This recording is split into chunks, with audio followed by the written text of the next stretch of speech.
So hindi totoong nagre-release ka ng photo. Hindi po, Mr. Chair. So why do you think Colonel Garma would say that? Just make a wild guess. What do you think is the reason why Colonel Garma would specifically mention your name as the one in charge of releasing funds for the successful operation of the war on drugs? Bakit ikaw? What has been established is that at one point in time, Senator Bato said that there were reimbursement for operation. The same was also said by the President himself na may reimbursements silang ginawa to some operations of the police officers.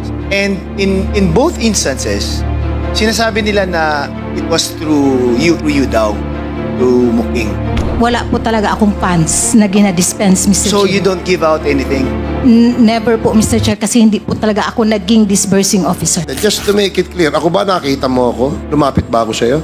Hindi, Mr. Chair. But I believe, Mr. Chair, parang nautusan ako before to reach out sa inyo. Sa akin? Pero hindi mo nyo lang po ako sinagot. So hindi tayo nagkausap. Hindi po, Mr. Chair. Sobrang nakakagulat na balita. Grabe, aka Ms. Muking, Tumistigo na. Nagulat si former President Rodrigo Roa Duterte. Ayon sa nakalap nating impormasyon, nagsalita na reimbursing officer patungkol sa mga successful operation ng extrajudicial killing sa war on drugs ni Duterte. Ginisa na di umano si Muking ng Quadcom matapos sabihin hindi totoo na meron sila ibinibigay na reward. Sakada'y patutumba ng former president. Tara panoorin natin.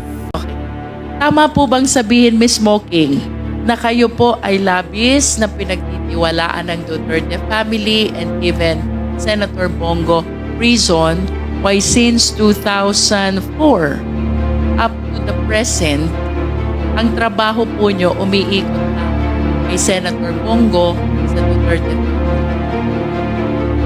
Could you repeat the question, Mr. Chair? Tama po bang sabihin na kayo po'y labis na pinagtitiwalaan ng ni Senator Bongo at ng Duterte family, reason kung bakit simula po 2004 up to the present, ang trabaho po nyo umiikot lang ni Senator Bongo at sa Duterte family? I cannot answer the question, Mr. Chair, in behalf of Senator Bongo and the former President. I understand. Thank you, Mr. Chair. Can you please enlighten us, Ms. Mo? Paano nyo po nakilala si Senator Bongo? Are you from Davao also? Yes, Mr. Chair. Born and raised? Yes, Mr. Chair. Alright. Please enlighten us. Paano po nyo nakilala si Senator? Nung nag-work po ako sa City Government of Davao, dun ko lang po siya nakilala, Mr. Chair. And I wish to believe that since you started working in the city of Davao 2004, perhaps you started to earn the trust of Senator Bongo. Why until now, you continue to work within the same network of the Duterte family. That is a manifestation. You don't need to answer that. How about President Duterte? Kailan niyo po siya nag-umpisang makilala? Was it during the time you started working at the city of Davao or even prior to that? Since 2004, Mr. Chair, when I started working with the City Government of In Davao. other words, the reason why you came across Senator Bongo and the former president is because you worked in Davao City. There was no prior encounter before the work in Davao City. No, Mr. Chair. Okay. Ms. Muking, I understand that, or it is a common knowledge during the time of the former president, no, na kapag may gustong lumapit kay Senator Bongo, there were people na kayo po ang ina-approach, kayo ang nire-reach out, and apparently, may mga tao po kayong natulungan. Probably, Mr. Chair. As a matter of fact, we have a slide here which shows the gratitude that he wishes to express because of the help that you extended in giving him the chance to see and talk to Senator Bongo. Tama po ba yun? Kayo po'y nagiging tulay papunta kay Senator Bongo? Paminsan-minsan, Mr. Chair, pag meron pong lumalapit. Sa 100 po bang lumapit sa inyo, gustong makausap si Senator Bongo, humingi ng tulong, yun po ba'y tinulungan nyo lahat o ilan po ba dun sa 100 sa tingin nyo ang natulungan nyo? As much as possible, Mr. Chair, hinahanapan po talaga ng paraan na matulungan. In other words, I wish to submit that every time there are people who approach you seeking the help of the senator, you really do what you can to solicit the help that is necessary for those people. Tama po, Ms. Muking? Mr. Chair, I would like to clarify from what period po yung pinag-uusapan natin, Mr. Chair. Okay, I'm sorry about that.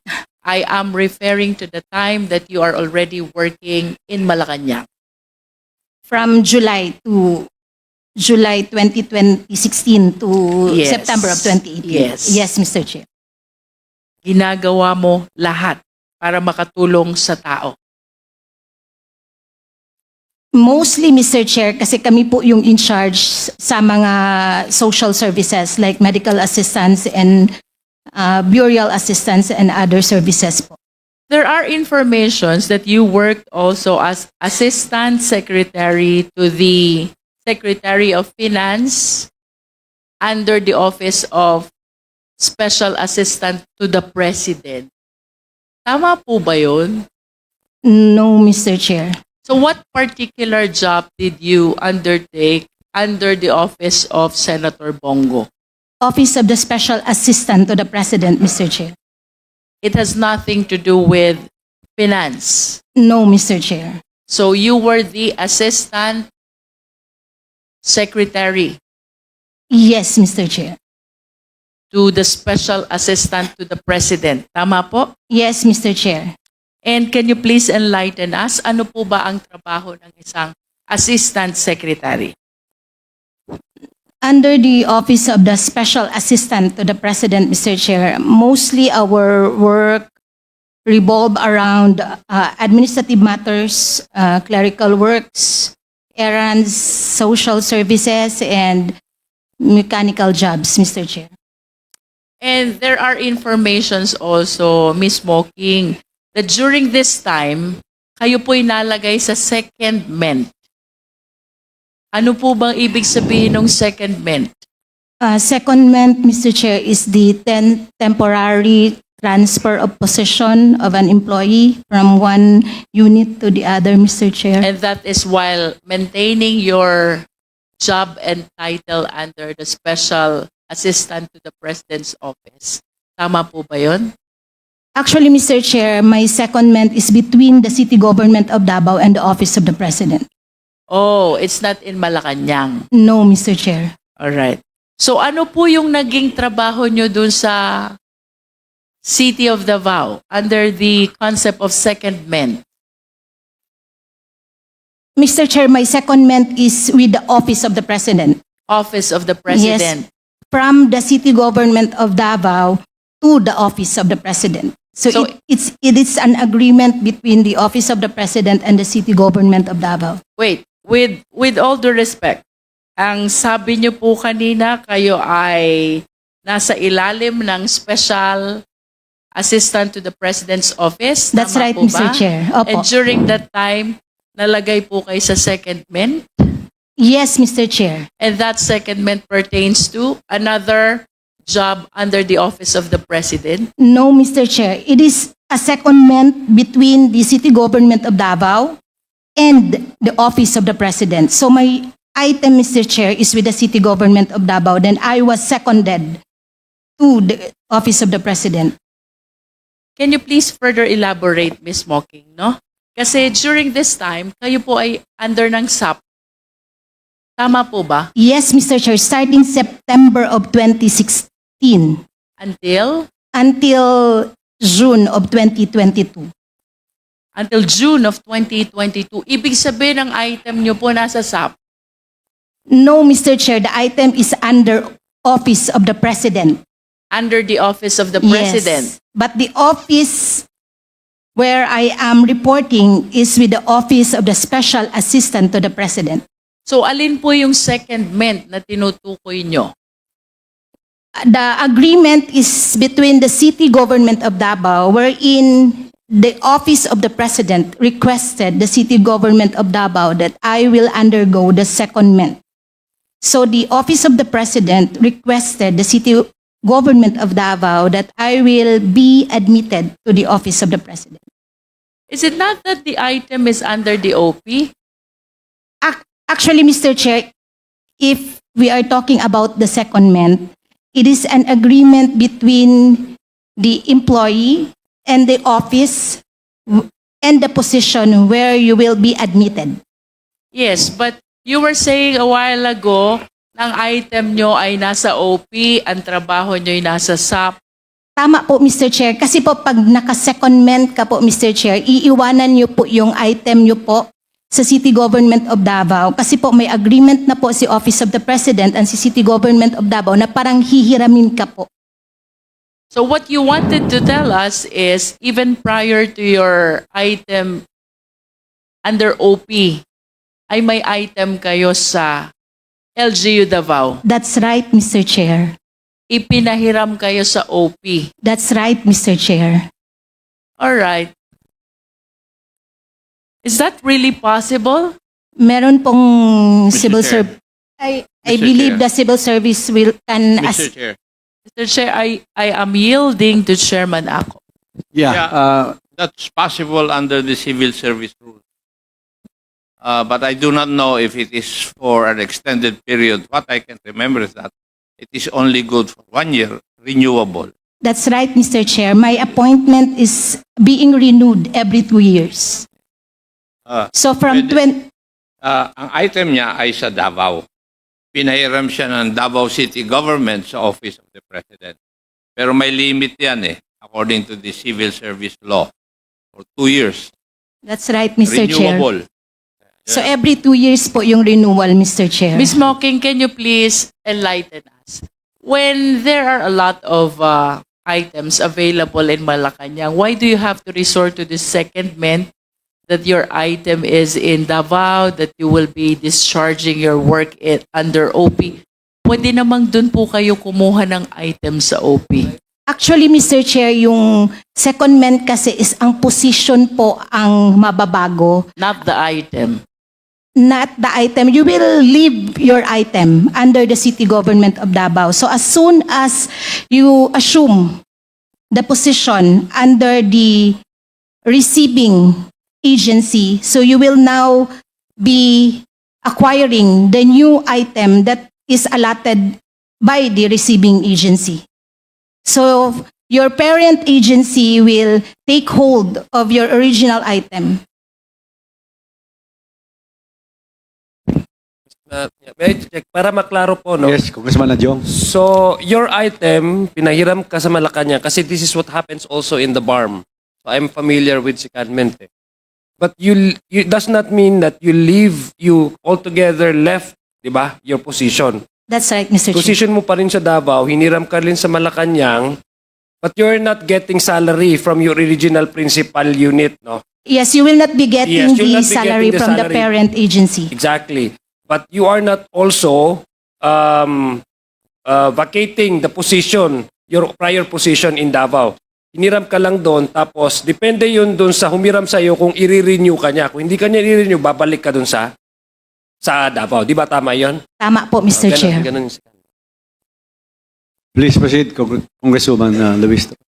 Ms. Muking, during Yes, your stint in Malacanang, that is 2016 to 2022, of course, you've encountered a lot of people close or within the network of the former president. Tama po ba? Yes, Mr. Chair. That includes Colonel Garma. Yes, Ms. Muking. Yes, Mr. Chair. Can you please enlighten us? How frequent do you actually meet with Colonel Garma during that time? I saw her once or twice, Mr. Chair, in Malacanang. Once Or twice. or twice only? Yes, Mr. Chair. And there was no other encounter at all? Actually, Mr. Chair, since na-appoint po si Colonel Garma sa PCSO, we have referred patients para po ma-extend yung kanilang assistance sa sa PCSO po. So, in line in connection with that concern, referring patients to PCSO, do you meet and talk with Colonel Garma during that time that he was already at PCSO? I call her, Mr. Chair. So how frequent do you talk, if I may ask? I believe that was 2018. Once 2000. or twice, Mr. Chair, because she referred me already to one of her staff. Every time merong referral para hindi ko na po siya ma-disturb. Prior to her appointment at PCSO, you said a while ago na once or twice mo rin na-meet si Colonel Garma In Malacanang. in Malacanang. Yes, Mr. Chair. Can you please tell us what concern does Colonel Garma have during that time when you encountered her in Malacanang? Actually, Mr. Chair, umakyat lang talaga siya doon sa office namin and marami din po, almost all of our staff, Mr. Chair, are from Davao. We're from Davao. So parang meron na din po siyang mga nakita at kakilala doon, tapos meron din pong mga nagpa-picture sa kanya kasi nga po na-appoint siya sa PCSO. So it is just because of the appointment, the reason why she was there. Yes, Mr. Chair. With all due respect to the personalities that I will be mentioning, Ms. Muking, but if you are following the investigation, there have been allegations about the reward system of the war on drugs. You're aware of this? Yes, Mr. Chair.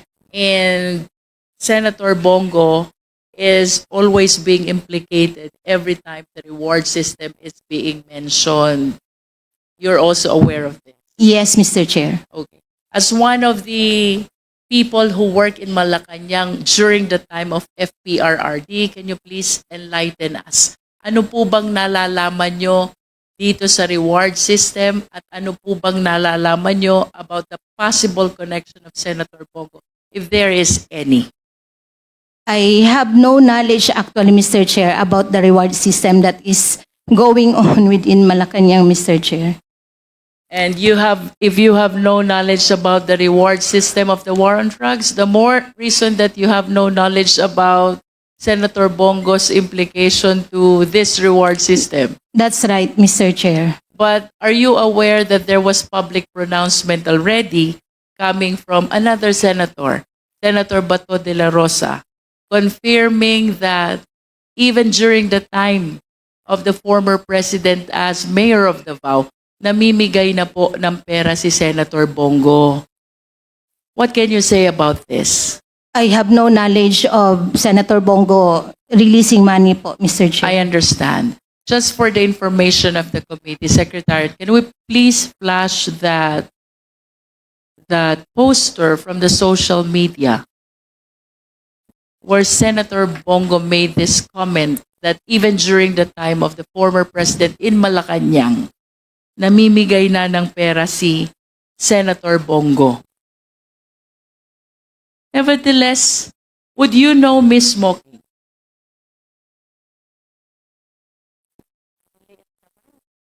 Pwede pagkalaki. Obsec. Oh, this is the picture of the person who received help from Senator Bongo through Ms. Muking. Can you confirm that, Ms. Muking? One of the several people you helped. Actually,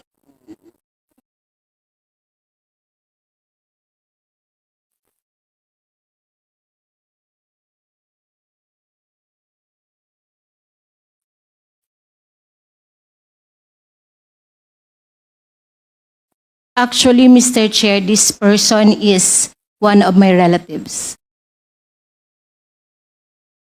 So you confirm that he received help from Senator Bongo through you? Actually, hindi po ako nagbigay sa kanya ng help, Mr. Chair. About the senator? He's saying, thank you very much and God bless you more. Baka, I really don't know, Mr. Chair, pero baka related po siguro sa mga services po ni Senator Bongo under his office. All right. Secretariat, can we please flash the next slide? The one with the public pronouncement. There. Ang sabi po dito, Ms. Muking, namimigay naman talaga ng pera si Bongo. Inutusan niya ni President Duterte noon pa. Sa Davao pa kami. I have no knowledge about that, Mr. Chair. But can you please enlighten us at least? Ano po ba yung perang tinutukoy ni Senator Bongo dito? Would you know if this is the reward system which is being alleged in relation to the war on drugs? Hindi ko po alam, Mr. Chair. Wala po ako, hindi po siya familiar sa akin, Mr. Chair. Would you know if Yung- this is operational fund of the PNP? Actually, Mr. Chair, hindi po kasi ako privy sa mga police operations and kaya hindi po ako familiar dito sa sinasabi na Yes, I understand. But since you work at the office of the mayor, I'm trying to elicit information if there are chances or incidents when you encountered similar concerns. So, nung naririto po ang dating Pangulo, he was saying walang panggasolina ang mga pulis, kaya namimigay siya ng pera, if my recollection is correct. Hindi po kaya itong perang tinutukoy ni Senator Bongo ay yung tinutukoy ng dating Pangulong panggasolina ng mga pulis? actually, Mr. Chair, i-relate ko lang po ito doon sa naging question din po sa Senate hearing. Ang gasolina po na sinasabi po ni former President was yung binibigay po namin na parang PO slip para po sa mga police precinct. Parang isa din po yun sa support na binibigay ni former President. By PO, it means purchase order. Purchase slip. Purchase slip. Yes. So, bibigyan mo siya ng slip para tatakbo na lang ang pulis sa gasolinahan. Yan po yung style doon, Mr. Chair. And would you know, Ms. Muking, kasi napakagastos ng police operation, bukod dito sa panggasolina, ano pa po ba ang assistance na ibinibigay ng ating dating Pangulo sa police operations? Sa Davao term ito, Mr. Chair. Davao. Usually, Mr. Chair, yung mga precinct commanders, gumagawa sila ng letter request addressed to the mayor. Precinct commanders. Yes, Yes. gumagawa sila So, ng what is this request all about? like support, Mr. Chair, aircon, office supplies, normally mga general services po, Mr. Chair. General services, that's all.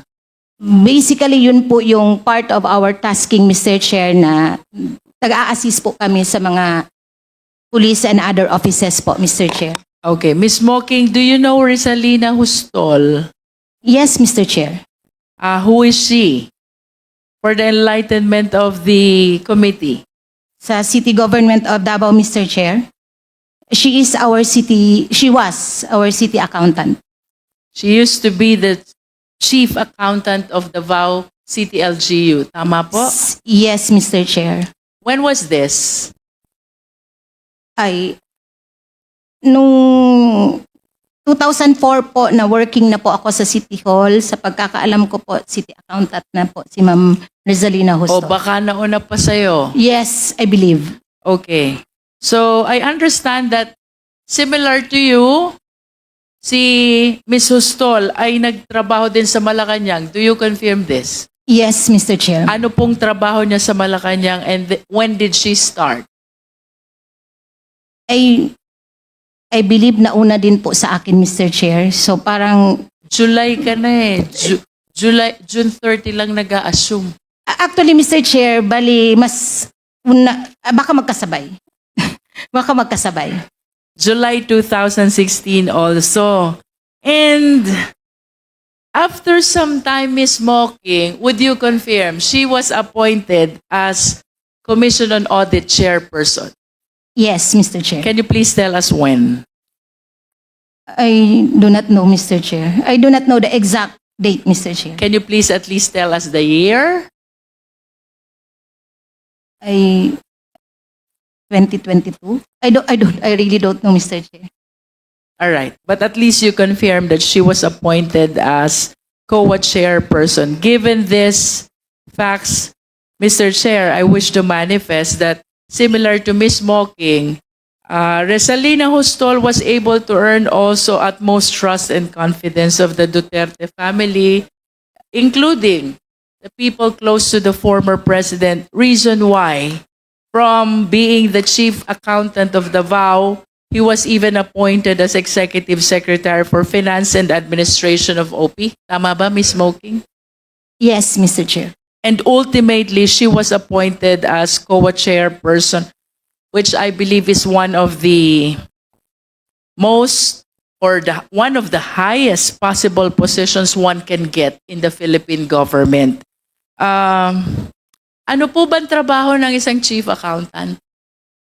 Let's go back to Davao.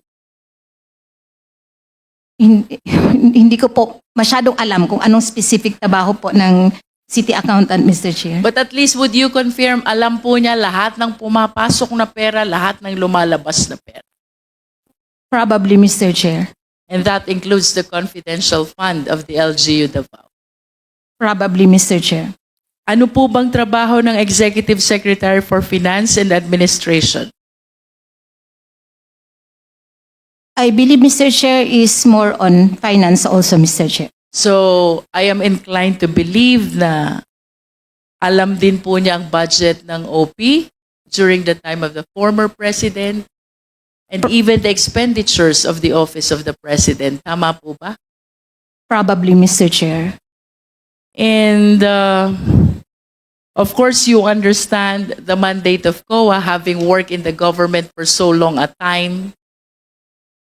What do you understand about the work of Resalina Hostol in the Commission on Audit? Sorry, Mr. Chair, hindi ko po. But of course, you will agree with me. They check, they evaluate, they see whether the expenditures were compliant with the rules of the Commission on Audit. Probably, Mr. Chair. You work in Malacanang. Yes, Mr. Chair. Was there any point in time na naka-encounter po kayo ng questions, controversies, notice of disallowances ng OP during her time as COA chairperson? Hindi po ako familiar, Mr. Chair. All right, Mr. Chair, I think I am done with Ms. Muking. Thank you, Ms. Muking. Welcome, Mr. Chair. Thank you, Congresswoman Luis. Just a short clarification lang kay Ms. Muking. Ms. Muking, do you know Colonel Garma? Professionally, Mr. Chair, yes. And why do you say professionally? Anong difference nun sa sa trabaho lang kayo nagkikita? Yes, Mr. Chair. So that's what professionally means. Yes, Mr. Chair. Okay, but outside of the profession, hindi ba kayo nagkakasama, nagkakakwentuhan? Never, Mr. Chair. Never. So, how did you know si Colonel Garma? Si Colonel Garma lang po ang precinct commander sa Davao City na babae. So, that's so kilala talaga siya. That's why kilala siya because Yes, she's the Mr. Chair. only... Girl among the 12 precinct commanders of Davao City. Okay. So, more or less, mga ilang taon na kayo magkakilala ni Colonel Garma?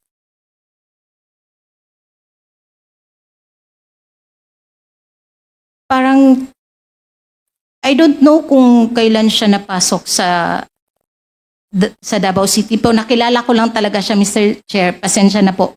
Kasi makulit siya, Mr. Chair. Makulit. Opo. Makulit dahil ikaw ba ang kinukulit? Yes, Mr. Chair. Bakit ikaw ang kinukulit? Ito ay kasama sa professional relationship. Yes, ninyo. Mr. Chair. Very professional. So, paano kanya kinukulit, Miss Muking? Meron kasing request, as I have mentioned earlier, yung mga precinct commander para sa support from the city government of Davao. Tapos, one of those requests is care of kay Colonel Garma, which is the repair of her office. And kasi po, di ba po, meron naman pong process ang government pag meron kang request. So you have to go through po yung sa general services, meron pa po yung purchase order, purchase request. Kinikulit niya po kami doon sa mga aircon niya na request, mga TV, and other supplies. So kaya namin siya kilala, Mr. Chair. So in relation to her, parang financial request yan, di ba? Funding request.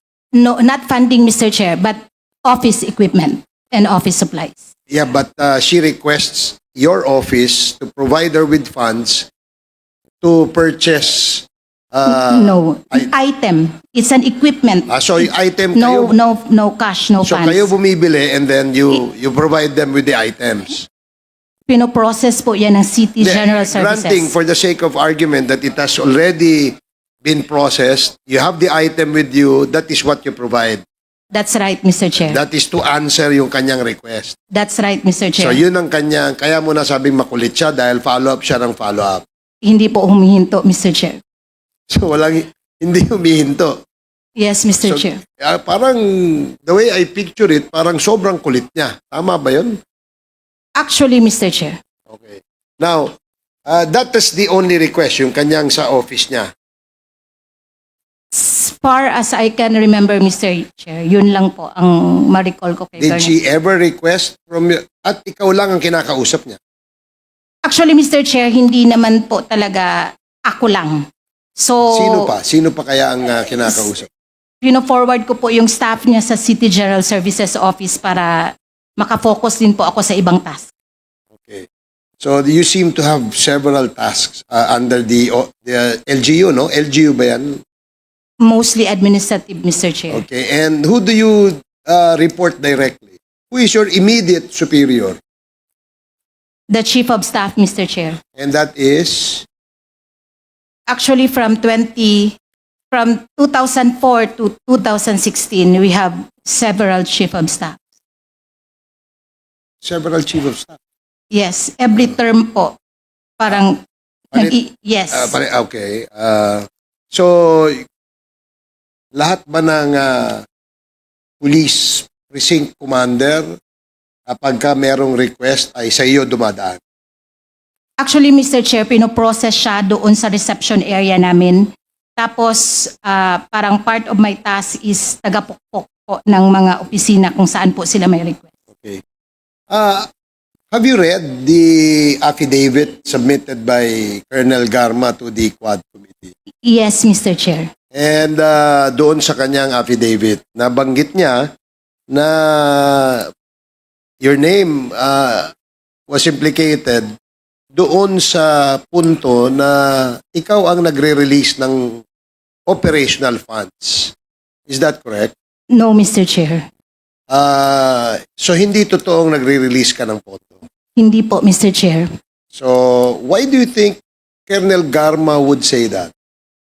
I cannot answer in behalf of Colonel Garma, Mr. Chair. Just make a wild guess. What do you think is the reason why Colonel Garma would specifically mention your name, mention your name as the one in charge of releasing funds for the successful operation of the war on drugs? Bakit ikaw? Meron ka pang ibang kasama sa office, correct? Guess ko lang po, Mr. Chair. Just a guess, sa tingin mo. Baka gusto niya lang po akong i-connect. Kasi po, from the city government of Davao to OP. Parang ako siguro yung nakikita niyang linyada. Guess ko lang po. Okay, so linyada kay former president. Probably, Mr. Chair. Okay. So do you directly report to the former president? No, Mr. Chair. To whom do you directly report? As I have said earlier, Mr. Chair, from 2016 to 2018, to then SAP, Senator Bongo, then from 2018 to 2022, Yusek Melchor Kitain, Mr. Chair. Okay, so dito muna, nung ASEC ka kay SAP, former SAP, now Senator Bongo. That's right, Mr. Chair. Can you give us, or at least educate us, ano ang iyong work sa office ng SAP? Specifically kay Senator Bongo. As I have said earlier, Mr. Chair, it's mostly administrative, clerical, errands, social services, and mechanical works. What about appointments? That's part of the... Social. No, Mr. Chair, that's part of the admin. So admin yun. Yes, Mr. Chair. So halimbawa, merong gusto makipag-usap ni Congressman Adjong kay SAP Bongo, si Congressman Adjong will call you and schedule. I believe hindi niya ako tatawagan kasi hindi niya ako kilala, Mr. Chair. But where does a member of Congress who would like to see SAP Bongo request an appointment? Actually, si Sap Bongo kasi, Mr. Chair, is madaling malapitan. So, lahat ata ng congressman, I believe, direct na nagtitext sa kanya and direct din po siyang sumasagot. Lahat? Almost all. Okay. As far as I know, Mr. Chair. Just to make it clear, ako ba nakita mo ako? Lumapit ba ako sa'yo? Hindi, Mr. Chair. But I believe, Mr. Chair, parang nautusan ako before to reach out sa inyo. Sa akin? Pero hindi mo nyo lang po ako ata sinagot. So hindi tayo nagkausap. Hindi po, Mr. Chair. So it is very clear that it is not I who reach out to her, but it is Miss Muking who reach out to me. May I know kung bakit? Para ata yung i-clarify yung parang may request sa office, Mr. Chair. Ang gusto lang namin mostly kasi, Mr. Chair, pag may pumapasok na request sa office, gina-clarify po talaga namin kung what's your priority among your requests. You mean request na mga projects? Part of it, Mr. Chair. You know, I've been in Congress for more than 20 years, and I don't remember requesting from your office any project. Just for the record, Mr. Chair, I did not specifically say that it is a project, but probably because I really cannot recall anymore. So, ibig mong sabihin, kapag ikaw inuutusan to reach out to a certain congressman, it is because of a project or a request. Hindi po lahat, Mr. Chair. So, kasi, other than projects and other requests, you also seek or reach out certain congressman upon the instruction of the former SAP.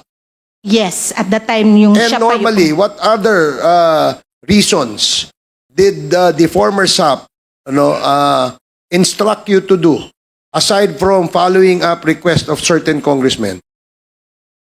Most of the time, Mr. Chair, mga medical assistants. And that is very clear. Kasi ako, hindi naman ako humingi ng medical assistance sa inyo. Yes, Mr. Diba? Chair. So, do you Mr. know a Chair? certain Peter? Yeah, just to set the Con- record straight, Yes, Congressman Adjong. para hindi ho tayo magkaliwanagan. You mean to say, Congressman, during the presidency of Digong, the former President Duterte, Yes po. when you were in Malacanang. Yes, Mr. Okay, Chair. just to set the record straight, because we're talking about now the 19th Congress. Have I ever called you? Actually, Mr. Chair, nakalimutan ko na po talaga kung sino din yung pong nakakausap. Yeah, because I was not part of Congress last. This is my first term. So kaya nga, Mr. Chair, I cannot recall. Just set the record straight. Ah. Yes, Mr. Chair. Mr. Chair, short interjection lang din po kay Miss Muking. O sige, okay. You have 2 minutes. Thank you, Mr. Chair. Kasi natanong po kanina, dahil nga napangalanan po si Miss Muking sa affidavit ni Colonel Garma na meron daw alias Muking na taga-disburse ng rewards under the drug war at ito po ay dinedenay ni Miss Muking. To confirm, tama po ba? Yes, Mr. Chair. Okay, kaso Mr. Chair, kung dinedenay po ang nasa affidavit ni Colonel Garma, pero aside po kasi kay Colonel Garma, mismo si former President Rodrigo Duterte ay meron pong pinangalan ng alias Muking din, both sa Senado, tsaka maging dito sa Quadcom, Mr. Chair, based sa questions ng mga mababatas natin in both chambers. So, Mr. Chair, ngayon po itatanong ko, based naman sa sinabi ng dating Pangulo, ininsist pa rin po ba ni Ms. Muking na wala siyang dinidisburse na pera in relation to the drug war? Wala po, Mr. Chair. Kahit po operational expenses para sa mga pulis na nagpatubad ng drug war? Wala po talaga, Mr. Chair. Or rewards sa mga napapatay with varying degrees? Wala rin pong nilalabas na pera? Wala po talaga, Mr. Chair. Kung ganun, Mr. Chair, then given na merong directly contradicting na mga sinasabi under oath, on one hand, yung sinabi ni Colonel Garma at ni dating Pangulong Rodrigo Duterte, and on the other hand, si Ms. Muking, then Mr. Chair, merong at least isa dun sa mga tao na iyon who are lying under oath. And that demands further inquiry and questioning by legislators. Yun lang, Mr. Chair. Thank you. Okay, thank you for asking my question, Congressman Manuel. But before we continue, I'd like to say that yung ating pong mga bisita ay you are now excused, Nanay and Mrs. Asuncion. And sana po sa susunod na Quadcom hearing ay makadalo pa rin kayo. Okay, maraming salamat po. Pasensya na po kayo. Inabot po tayo ng and of course, Dr. Actually, I have questions to Dr. Raquel Fortun, but if you're already tired, okay. Thank you, ma'am. Thank you. Mukhang sanay si Dr. Fortun sa puyatan eh. So, as I was saying earlier, Ms. Muking, do you know a certain Peter Parungo? No, Mr. Chair. So you don't know Peter Parungo? No, Mr. Chair. Kasi sa affidavit ni Colonel Garma, nabasa mo naman siguro, na binanggit niya na si Peter Parungo, as she termed it, no, is the striker ng CIDG. I don't know what a striker means, but si Congressman Acop educated us as yes, or striker is actually a utility personnel ng CIDG. At siya ang inuutusan. And at one instance,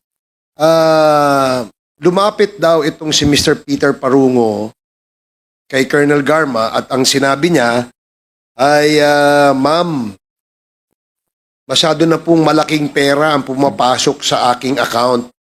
If I'm not mistaken, what he was trying to say is that he opened several bank accounts and that is where pumapasok yung pera na apparently ay galing sa'yo upon the instructions of either former SAP, now Senator Bongo, or the former president. So, kung hindi mo kilala si Peter Parungo, paano ka nakakapagbigay ng operational fund assistance sa ating mga kapulisan? Hindi po ako nagbibigay ng operational fund assistance sa mga kapulisan. Ang ibig sabihin, hindi tama yung sinabi ni former President Duterte. Dahil sinabi niya, sa hearing niya natin dito, sinabi niya na it is through you na siya na ikaw ang inuutusan na mag-release ng operational fund or reimbursements. Hindi po through me, Mr. Chair. So hindi through you. Hindi po talaga, Mr. Chair. Sa office niyo, sino kaya? Wala po sa office namin, Mr. Chair. Wala Wala po sa kaming office funds. So hindi Under OSAP, wala po kaming funds. So hindi ho totoo ang sinasabi ni Mr. President. I believe, Mr. Chair. Baka, sorry, Mr. Chair, baka merong ibang agency or but not from us, Mr. Chair. Ilan ba ang Muking sa Office of the President? Ako lang po, Mr. Chair. So isa lang, ikaw lang. Yes, Mr. Chair. Are you called by any other name? Napa ba mong lain nga angga? Muking lang yun, Mr. Muking Chair. lang. Okay, sige, salamat. So, I believe Congressman Keith Flores is the next interpolator. Thank you. I probably ate so much of your time, but this time you will have extra. No. Congressman Flores, you have 15 minutes. I just have a few questions to Muking, Mr. Chair. Mr. Chair, kasi ang what has been established is that at one point in time, Senator Bato said that there were reimbursement for operations that were made. The same was also said by the President himself, na may reimbursements silang ginawa to some operations of the police officers. And in both instances, sinasabi nila na it was through you, indirectly through you daw, to Muking, ang reimbursements na expenses na to. And since there is no other Muking, ikaw lang yung, of course, ang natural first person that would come into mind. But at the same time, it may also be na itong funds that are given for you to dispense may not have been termed as reimbursements or whatever. Pero has there anything like that happened? Wala po talaga akong funds na ginadispense, Mr. So Chair. you don't give out anything? Never po, Mr. Chair, kasi hindi po talaga ako naging disbursing officer. Okay. So but then why would these people say na sa'yo? Yan ang question ko eh. Kasi parang imposible naman na they'd all refer to you and at the same time, it is not you. Ay, hindi ko po alam, Mr. So Chair. walang instance na like let's say inutusan ka, bigay mo to kang ano or something like that. Wala po. Bayaran mo ang nagastos nila kasi they spent this much or something like that. Sorry, Mr. Chair, wala po talaga, Mr. Chair. But without reference to like this is the fund from the drug war, this is to reward them, nothing like that. Walang ano. Wala po talaga, Okay. Mr. Chair. So, in the other aspect naman, like yung your function as ASEC before and then USEC, a lot of congressmen, including myself, in the 18th Congress, have reached out to Senator BG for help, no? Lalo na nung COVID, because everyone was really in searching for funds for hospitalization because, di ba, ang nangyari nun is sarado mostly ang mga hospitals because they're converted into COVID centers and napipilitan yung mga citizens to go to private hospitals, which is expensive. And they all come to politicians like congressmen, governors, mayors for help in the medical assistance, no? And this is where usually SAP comes in, no? Parang he helps out, no? Parang in allocating some may mga aip na ba that time? I believe, Mr. Chair, meron pero hindi pa po siya well-funded. Hindi pa ganun kalaki. That's diba? right, Mr. Chair. Or the Malasakit was also started by SAP by that Yes, time na. nakastart na po nun, Mr. Chair. So, there were instances na some either politicians, governors, mayors, congressmen who would go to SBG for help. Tama? Yes, Mr. Chair. And SBG who sometimes would also respond either directly or sometimes through you. Di ba? Referral, Mr. Chair. Referral, Kasi, like, yes, let's say, kasi po hindi na po siya SAP at that time during the COVID. Senator na. Senator na po siya, Mr. So, Chair. sabihin niyang, sagutin mo to si ano na okay na yung request or something like that. Yes, Mr. Chair. Parang nire-refer po kayo sa amin sa OP. Yeah. Kasi po si OP po ang may funding, Mr. Chair. Because this is the first time we met. Tama mo ba? Miss Muking? First time we met pero But maraming I've known times of you, na po diba? tayong nag-uusap. Oh, yes, we've already communicated several times in the past. Na? In the past, Mr. While you were with the Office of the of the President as ASEC and USEC later on, eventually. Yes, Mr. Chair. Okay. But it wasn't that frequent naman, di ba, Muking? Hindi naman po, It was, Mr. I think, I followed up on some, lalo na yung FLR, Yes, Mr. yung for Chair. late release For na- signature of the President. for signature of the Yes, President. Mr. Chair. Di ba? And we were all scrambling kasi patapos na yung taon at hindi pa Hindi pa siya napirmahan nalabas. ni President at that Opo. time. So, you were parang siguro an important figure when it comes to the FLR at that time. Or not important. I'll rephrase that. No? Hindi naman important, but you were one of the persons na makakapag-connect with other politicians na nagfa-follow up sa FLR. Malalaman talaga namin, Mr. Chair, kasi after po evaluation sa Office of the Executive Secretary, inaakyat po siya sa office ng OSAP para po i-prepare namin for the signature of the President. So, May OSAP pa ba that time? yes, Mr. Chair, Sino- until the end of the term of the Sino nga pumalit kay SBG? si at Yusek Milchor Kitain po. Okay. Alright. Yeah, but parang everyone seems to be referring to SBG pa rin as parang SAP. Kasi parang nasanayan na eh.